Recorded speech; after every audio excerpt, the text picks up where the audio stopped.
red lights are on in a studio or anywhere else.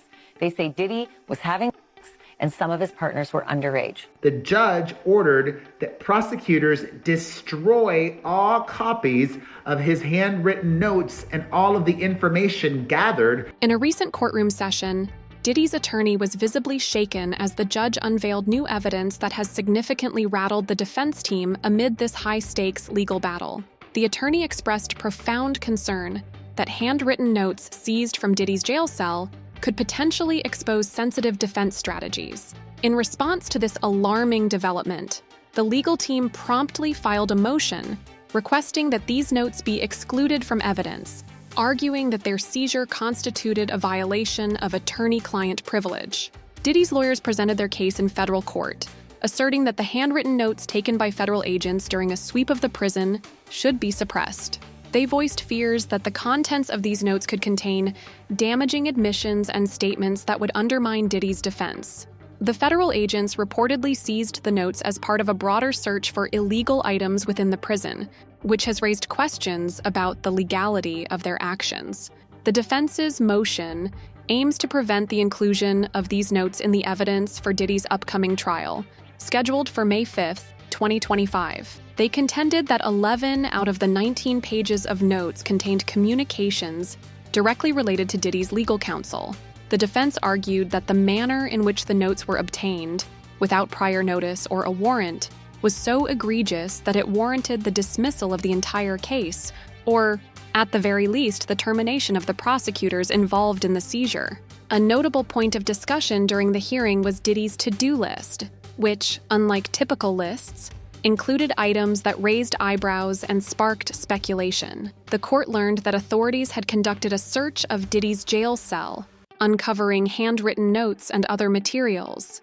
Diddy's legal team maintained that these items were protected under attorney-client privilege and should not be admitted as evidence. The presiding judge agreed with the defense's argument, ordering the destruction of all copies of the seized notes while retaining one for court records. This ruling underscores the importance of protecting privileged communications between defendants and their attorneys, ensuring a fair trial process. Last week, federal prosecutors claimed that the sweep of Diddy's cell yielded a treasure trove of notes suggesting criminal activity, including attempts to silence witnesses and other alleged misconduct. However, Diddy's lawyers countered that this information was privileged and should not be considered in the case. The judge ruled that he would not take into account any evidence obtained from the cell sweep, marking a significant victory for Diddy's defense team. In a separate development, Diddy's legal team is actively seeking access to video evidence that they argue is crucial for proving his innocence. They contend that the videos, referred to as goof tapes, depict consensual activities between adults and should be made available for review by the defense. The defense claims that these videos confirm Diddy's innocence and that their full exculpatory value cannot be realized unless they are produced in a format that allows for thorough examination. Amidst these legal battles, a new documentary titled Diddy: The Making of a Bad Boy has surfaced, revealing troubling claims about Diddy's past. Allegations from a former bodyguard suggest that Diddy's mother hosted extravagant parties during his childhood, which may have influenced his personal and professional life. The documentary also includes serious accusations regarding Diddy's conduct at these gatherings, with claims that underage individuals were present and that illicit activities occurred. In light of the ongoing legal issues, Diddy's attorney has dismissed the relevance of certain tapes linked to him, asserting that they do not pertain to the current case. The attorney emphasized that the tapes are merely private recordings made by consenting adults and should not distract from the legal proceedings. This dismissal suggests that the defense views these recordings as an unnecessary sensationalization of the case rather than meaningful evidence. As the legal saga continues, Diddy faces mounting allegations, including a recent lawsuit filed by a woman claiming she was victimized at one of his parties when she was just 10 years old. This disturbing account adds another layer to the controversies surrounding him, raising serious questions about his past behavior and the environment in which he operated. Additionally, a separate lawsuit has emerged against Diddy and Jay-Z, alleging their involvement in misconduct involving a 13-year-old girl at a private party in 2000. According to the allegations, the girl was invited to the party by Diddy, and both he and Jay-Z are accused of engaging in inappropriate conduct with her. Jay-Z has vehemently denied these allegations, labeling them as heinous and urging for criminal charges rather than civil claims. He stated that anyone who would commit such a crime against a minor should be locked away, emphasizing the seriousness of the accusations.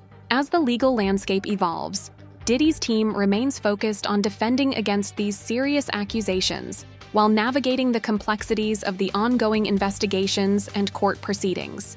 The situation continues to develop, with Diddy's trial date approaching and the potential for further legal challenges on the horizon.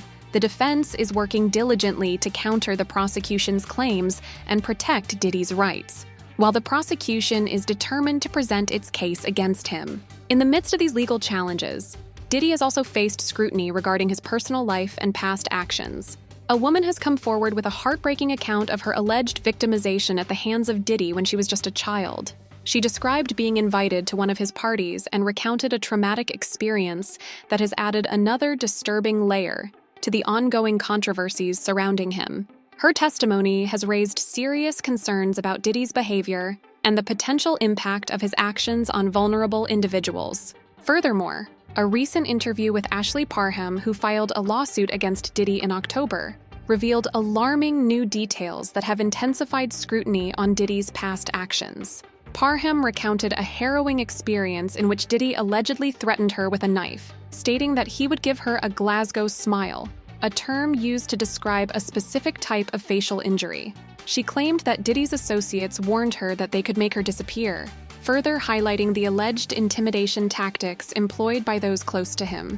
As the legal proceedings unfold, the public remains captivated by the drama surrounding Diddy, with many closely following the developments in his case.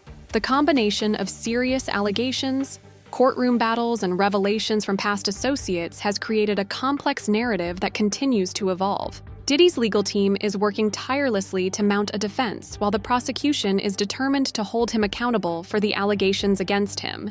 In conclusion, Diddy's legal troubles are far from over, with multiple lawsuits and serious allegations casting a shadow over his career and personal life. As the trial date approaches, both sides are preparing for a contentious legal battle that will likely draw significant media attention. The outcome of these proceedings could have lasting implications for Diddy, his reputation, and the broader conversation surrounding accountability in the entertainment industry. As new information emerges and the legal landscape shifts, the public will be watching closely to see how this high-profile case unfolds. Stay tuned for further updates on this developing story.